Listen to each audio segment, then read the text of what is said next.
بسم اللہ الرحمن الرحیم الحمد للہ رب العالمین والصلاة والسلام علی رسولہ الکریم اما بعد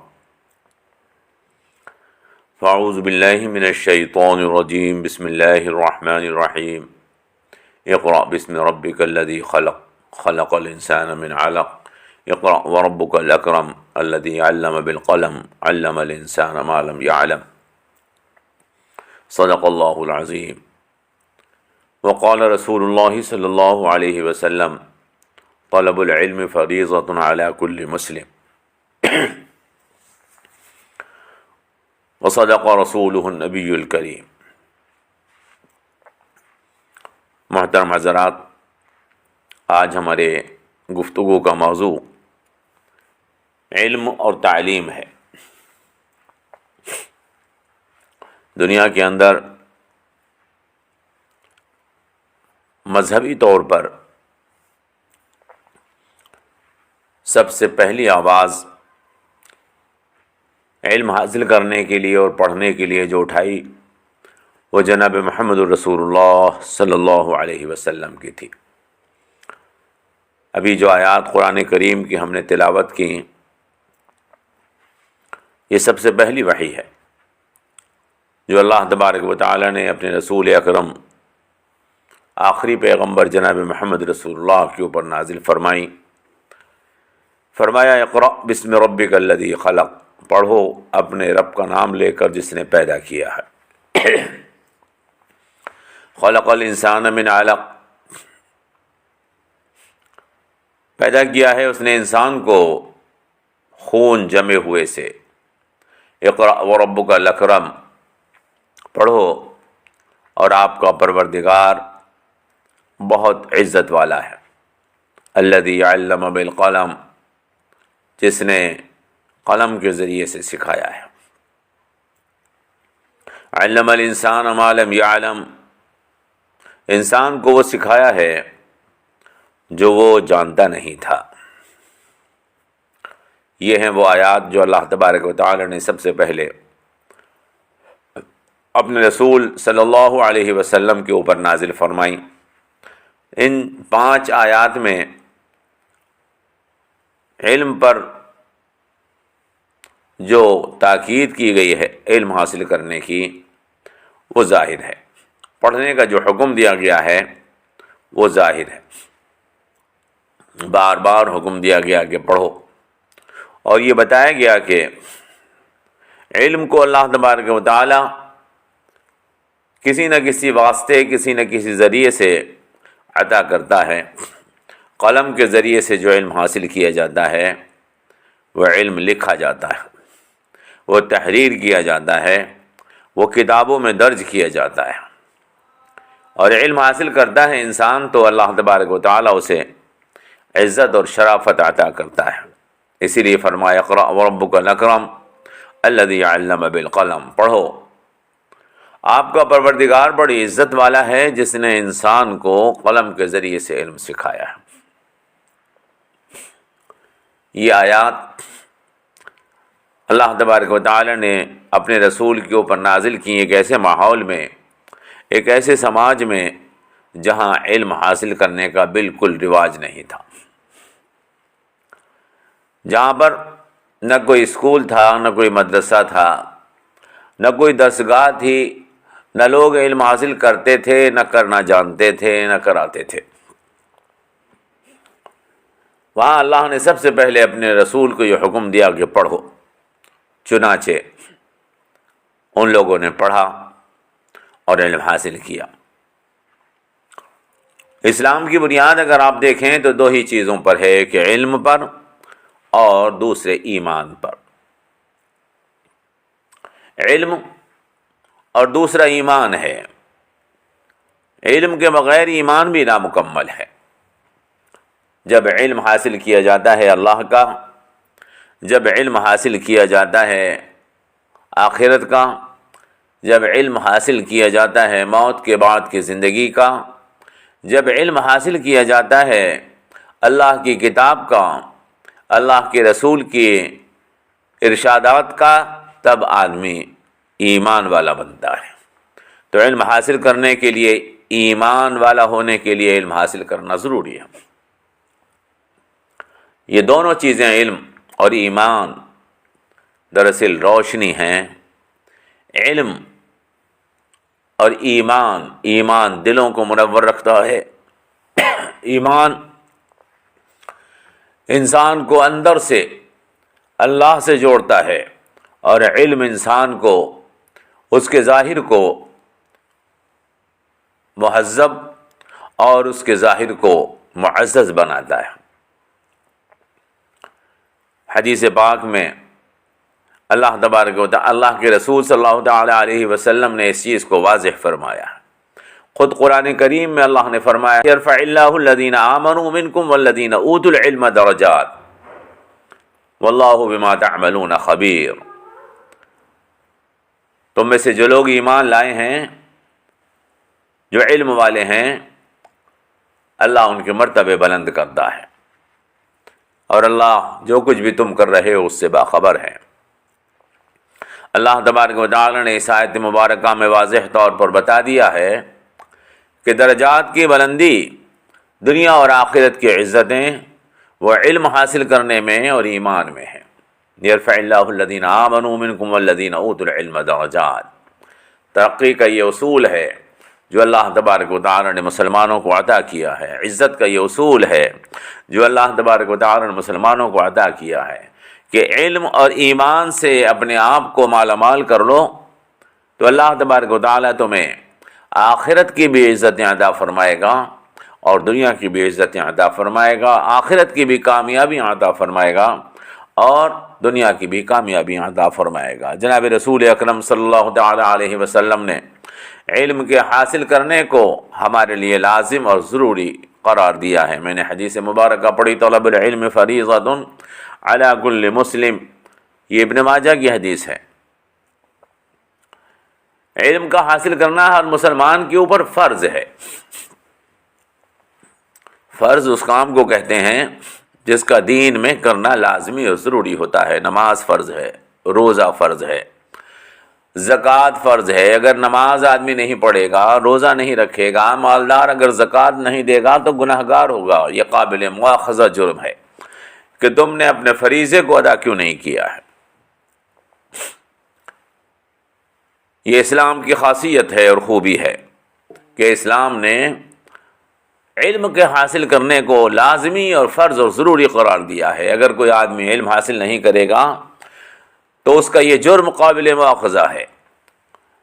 تعلیم حاصل کرنا انسانوں کا حق نہیں ہے بلکہ انسانوں پر لازم ہے۔ حق چھوڑ سکتا ہے آدمی، لیکن جو چیز فرض ہو، جو ذمہ داری ہو، جو ڈیوٹی ہو، جو انسان کا کرتویہ ہو، اس کو نہیں چھوڑ سکتا ہے، اسے پورا کرنا ضروری ہوتا ہے، اور اگر اسے چھوڑا تو قابل گرفت ہے۔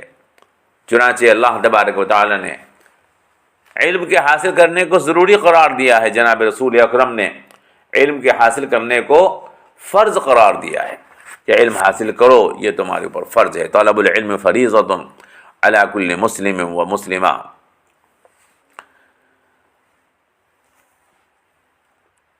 اللہ کے رسول صلی اللہ علیہ وسلم نے احادیث میں علماء کی اور علم کی جو فضیلتیں بیان کی ہیں وہ ایک طویل مضمون ہے۔ اللہ کے رسول نے عالم کے قلم کی روشنائی کو مجاہد کے خون سے افضل قرار دیا ہے۔ ایک مجاہد اللہ کے راستے میں جہاد کرتا ہے، اللہ کے دین کو غالب کرنے کے لیے اپنی جان کو قربان کرتا ہے، دنیا سے ظلم اور ناانصافی کو مٹانے کے لیے اپنی جان قربان کرتا ہے، اس کا یہ بہت بڑا عمل ہوتا ہے۔ لیکن علماء کے قلم کی روشنائی اس مجاہد کے خون سے بھی زیادہ افضل قرار دی گئی ہے، چونکہ مجاہد کا خون وہ ایک انفرادی عمل ہوتا ہے، اور عالم کے قلم کی روشنائی وہ پورے سماج اور معاشرے کو فائدہ پہنچاتی ہے۔ جب عالم اپنے قلم سے کوئی علم کی بات لکھتا ہے اور وہ صدیوں انسانوں کو فیض پہنچاتی رہتی ہے، مجاہد بھی اسی لیے افضل ہے کہ وہ دنیا سے ظلم مٹانے کے لیے جہاد کر رہا ہے، دنیا سے شرک مٹانے کے لیے جہاد کر رہا ہے، گناہ کو مٹانے کے لیے جہاد کر رہا ہے۔ تو عالم کی روشنائی بھی اس سے افضل ہے کہ وہ دنیا کو خیر اور بھلائی عطا کرنے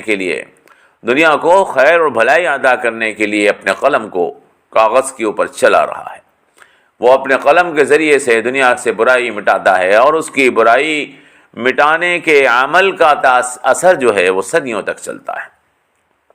حدیث پاک جناب رسول اکرم صلی اللہ تعالی علیہ وسلم کی موجود ہے، من سلک طریقا لطلب العلم سلک اللہ بہ طریقا الی الجنہ، لمبی حدیث ہے، حدیث کی تمام کتابوں میں تقریباً موجود ہے. حضرت ابو الدرداء اس کے راوی ہیں، فرماتے ہیں جو علم حاصل کرنے کے لیے راستے طے کرتا ہے، اللہ اس کے لیے جنت کے راستوں کو آسان فرما دیتا ہے. فرشتے طالب علم کے لیے اپنے پر بچھا دیتے ہیں، عالم کے لیے آسمان اور زمین کی ہر چیز مغفرت کی دعا کرتی ہے، یہاں تک کہ پانی کی مچھلیاں بھی عالم کے لیے دعائیں کرتی ہیں. اور فرمایا جناب رسول اکرم صلی اللہ تعالی علیہ وسلم نے کہ عالم کی فضیلت عابد پر ایسی ہے جیسے چاند کی فضیلت دوسروں ستاروں پر. ایک حدیث میں فرمایا کہ فضلی علی ادناکم، عالم کی فضیلت عابد پر ایسی ہے جیسے اللہ کے رسول نے ارشاد فرمایا اپنے بارے میں کہ جیسے میری فضیلت تم میں سے کسی ادنا ترین پر. فرمایا بے شک انبیاء دینار اور درہم کی وراثت نہیں چھوڑتے، علماء نبیوں کے وارث ہوتے ہیں، اور انبیاء دینار اور درہم کی وراثت نہیں چھوڑتے بلکہ وہ علم کی وراثت چھوڑتے ہیں. جو کوئی بھی اس وراثت کو حاصل کرنا چاہے، نبیوں کی وراثت کو حاصل کرنا چاہیے، وہ علم کو حاصل کرے. زیادہ سے زیادہ علم حاصل کرے گا تو نبی کا وارث بنے گا. علم کی حقیقت یہ ہے کہ انسان کو نبیوں کی وراثت حاصل ہو جاتی ہے، نبی کا وارث بن جاتا ہے. جیسے اولاد اپنے باپ کی وارث بنتی ہے، اس کی مکان اور جائیداد کی مالک بنتی ہے، ایک عالم نبی کا وارث ہوتا ہے، وہ علم کو اپنے سینے میں حاصل کر لیتا ہے. علم نام ہے اپنے آپ کو پہچاننے کا، اپنے معاشرے اور کائنات کو پہچاننے کا، اپنے پیدا کرنے والے اپنے خالق کو پہچاننے کا، اور خالق کی مرضی کو جاننے کا.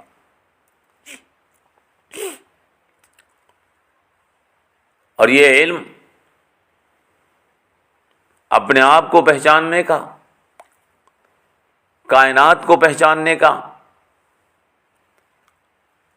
اپنے پیدا کرنے والے اللہ کو پہچاننے کا، یہ علم حاصل ہوگا آپ کو وحی کے ذریعے سے.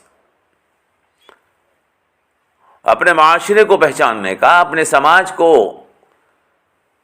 اپنے کھانے پینے رہنے سہنے کے طریقے کو جاننے کا یہ علم حاصل ہوگا آپ کو، جس کو آپ علوم عصریہ کہتے ہیں. ہمارے ہاں ایک بڑا دھوکہ بعض لوگ اپنی باتوں میں دیتے ہیں، لوگوں کو کہتے ہیں یہ دینی علوم ہیں اور یہ دنیاوی علوم ہے، یہ دینی علوم ہیں اور یہ دنیاوی علوم ہیں. علوم کی یہ تقسیم قطعاً غلط ہے. اللہ کے رسول نے، یہ جناب رسول اکرم صلی اللہ تعالی علیہ وسلم نے یا اللہ نے علم کی یہ تقسیم کہیں نہیں فرمائی. یہ من گڑھن تقسیم ہے جو لوگ کر لیتے ہیں، جو قرآن و حدیث سے ناواقف ہیں. اللہ کو پہچاننے کا نام، اللہ کے احکامات کو جاننے کا نام بھی دین ہے، اور اپنی ذات کو پہچاننے کا نام اور اپنی ذات کی ذمہ داریوں کو پہچاننے کا نام بھی دین ہے. یہ دین ہم کو، دین صرف آخرت کے نجات کا نام نہیں ہے، بلکہ دین دنیا کے اندر ایک کامیاب اور باعزت زندگی بسر کرنے کا نام بھی ہے. قرآن کریم کی دعا ہے ربنا آتنا فی الدنیا حسنہ وفی الآخرۃ حسنہ وقنا عذاب النار. اللہ سے ہم جو مانگ رہے ہیں، اے اللہ ہمیں دنیا کی بھلائی بھی عطا فرما اور آخرت کی بھلائی بھی عطا فرما، اور ہمیں جہنم کے عذاب سے بچا لے. تو دنیا کی بھلائیاں بھی حاصل کرنا یہ دین ہے، اور آخرت کی بھلائیاں حاصل کرنا بھی یہ دین ہے. مومن وہ ہے جس دنیا اور آخرت میں دونوں جگہ باعزت ہوتا ہے، جو دونوں جگہ مہذب اور شرافت کی زندگی بسر کرتا ہے۔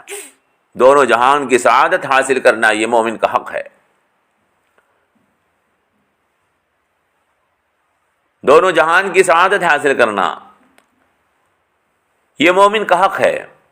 دنیا کے اندر عزت حاصل کرنا بھی، بہترین روزگار حاصل کرنا بھی، اپنے بچوں کو باعزت زندگی بسر کرنے کے لائق تیار کرنا بھی، یہ دین ہے۔ جنگ بدر ہوئی، جنگ بدر میں بہت سے قیدی مسلمانوں کے ہاتھ آئے۔ اللہ کے رسول صلی اللہ علیہ وسلم ان قیدیوں کو چھوڑ رہے تھے تو آپ نے کئی قیدیوں سے یہ فرمایا کہ تم ہمارے 10 بچوں کو پڑھنا لکھنا سکھا دو، ہم تمہیں آزاد کر دیں گے۔ 10 بچوں کو ہمیں پڑھنا لکھنا سکھا دو، ہم تمہیں آزاد کر دیں گے۔ وہ اللہ کے رسول صلی اللہ علیہ وسلم جو علم سکھوا رہے تھے ان مشرکین سے، جن کو جنگ کے اندر قیدی بنا کر پکڑا گیا تھا، اور ان کو فدیے کے طور پر صرف لکھنا پڑھنا فرما رہے تھے کہ لکھنا پڑھنا سکھا دو، یہ مشرکین کوئی قرآن اور حدیث تھوڑی پڑھا رہے تھے۔ مشرکین جو بچوں کو پڑھا رہے تھے یہ قرآن اور حدیث تو نہیں پڑھا رہے تھے، بلکہ وہ علوم تھے جن سے لکھنا پڑھنا وہ جان جائیں، سیکھ جائیں، تاکہ ان علوم کے ذریعے سے وہ اپنے آپ کو باعزت شہری بنا سکیں۔ اس حدیث مبارکہ سے کئی باتیں ثابت ہوتی ہیں، آپ غور کر کے معلوم کر سکتے ہیں، سوچ کر کے اس حدیث سے ہمیں کیا پتہ لگ رہا ہے، علم کو کتنی اہمیت دیتا ہے اللہ کا یہ دین اسلام۔ استادوں کو صرف اس لیے چھوڑ دیا بغیر ان سے کوئی پیسہ لیے اور بغیر کوئی فدیہ لیے کہ انہوں نے ہمارے بچوں کو تعلیم دی تھی۔ استاد کا احترام اور رتبہ اور مقام میدان جنگ میں بھی قیدی ان کو نہیں بنایا جا رہا صرف اس بنیاد پر کہ انہوں نے ہمارے بچوں کو پڑھنا لکھنا سکھا دیا۔ کلمۃ الحکمت ضالۃ المؤمن فحیث وجد فہو احق بها فحیث وجدها فہو احق بها۔ ہر اچھی بات مومن کا حق ہے، جہاں بھی پائے وہ اس کو لے لے۔ اگر ہمیں اپنے علم حاصل کرنے کے لیے کافروں کو بھی استاد بنانا پڑے تو جائز ہے، ان سے دین نہیں بلکہ ان سے دنیاوی علوم کو سیکھا جائے گا۔ ہمارے بزرگوں نے اس چیز کے اوپر عمل کیا ہے، آج کے دور کے اندر اس چیز کو نہیں سمجھا جا رہا اور عجیب سی تقسیم کر رکھی ہے۔ مدارس اسلامیہ کو علوم عصریہ سے بالکل پاک رکھا جا رہا ہے اور اس کو دینداری سمجھا جا رہا ہے۔ قرآن کریم کو بغیر سمجھے پڑھا کے خالی حافظ جی بنا کے ہی سمجھا جا رہا ہے کہ ہم دیندار بنا رہے ہیں۔ ہمارے اسلاف نے اٹھا کر دیکھیے تاریخ، ہمارے بزرگوں نے یونان، روم اور ہندوستان کے لوگوں سے علم حاصل کرنے میں کوئی کسر نہیں چھوڑی، بلکہ اتنے علم حاصل کیے کہ اپنے زمانے میں وہ ان علوم میں یونان اور روم اور ہندوستان کے استاد بن بیٹھے۔ ہمارے علماء نے علم حاصل کیے اور ان علوم کو ترقی دی، اتنی زیادہ ترقی دی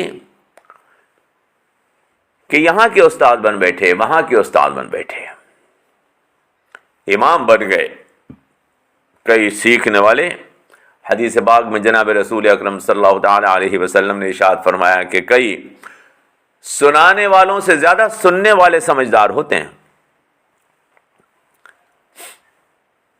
جن لوگوں نے سکھایا تھا بعد میں وہ لوگ یہ کہنے لگے کہ ہمارا شاگرد ہم سے آگے نکل گیا۔ آپ کو معلوم ہے انہوں نے علوم کو سیکھا اور پھر علوم کے اندر سے پھر علوم نکالے۔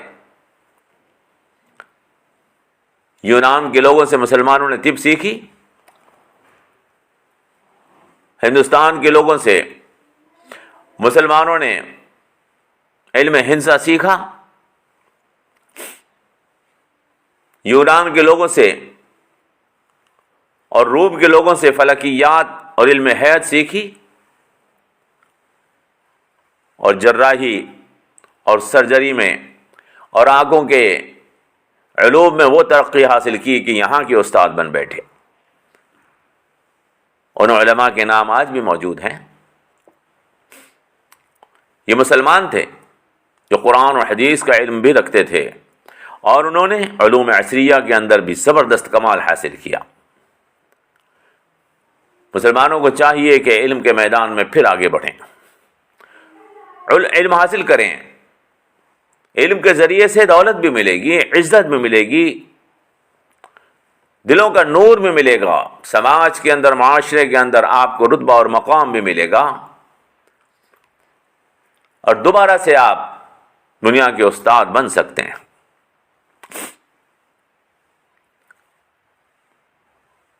جہالت اور علم دونوں برابر نہیں ہو سکتے۔ قرآن کریم کے اندر اللہ تبارک و تعالی نے یہ چیز واضح طور پر فرمائی ہے، قُلْ هَلْ يَسْتَوِي الَّذِينَ يَعْلَمُونَ وَالَّذِينَ لَا يَعْلَمُونَ إِنَّمَا يَتَذَكَّرُ أُولُو الْأَلْبَابِ۔ آپ کہہ دیجئے کیا جاننے والے اور نہ جاننے والے برابر ہو سکتے ہیں؟ علم والے اور بے علم کبھی برابر ہو سکتے ہیں؟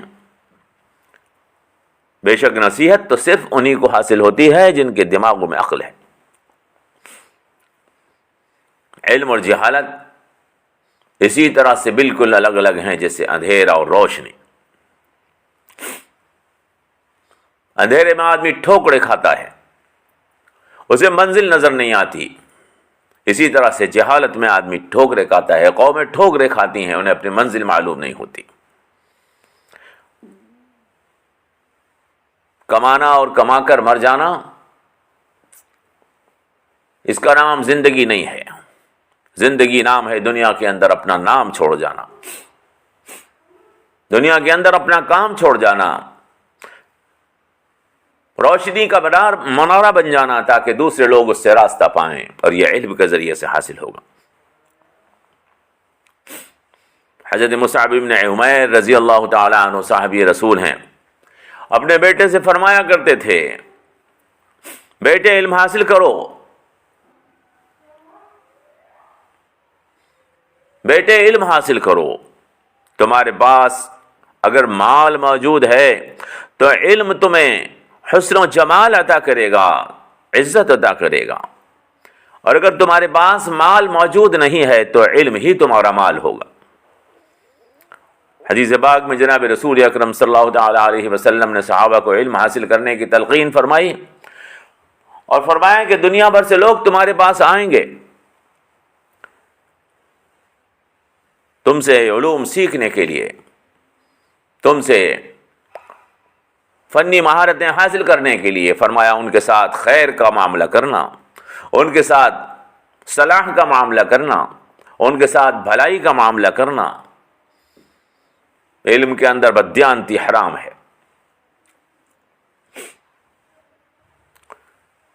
علم کے اندر بددیانتی حرام ہے۔ جو علم حاصل کرنے کے لیے آپ کے پاس آ رہا ہے اس سے علم چھپانا حرام ہے، بلکہ اس کو سکھایا جائے پورا کا پورا علم صحیح، اس کے ساتھ کوئی بددیانتی نہ کی جائے، اس کی خیر خواہی کی جائے، اس کے ساتھ ہمدردی کا سلوک رکھا جائے۔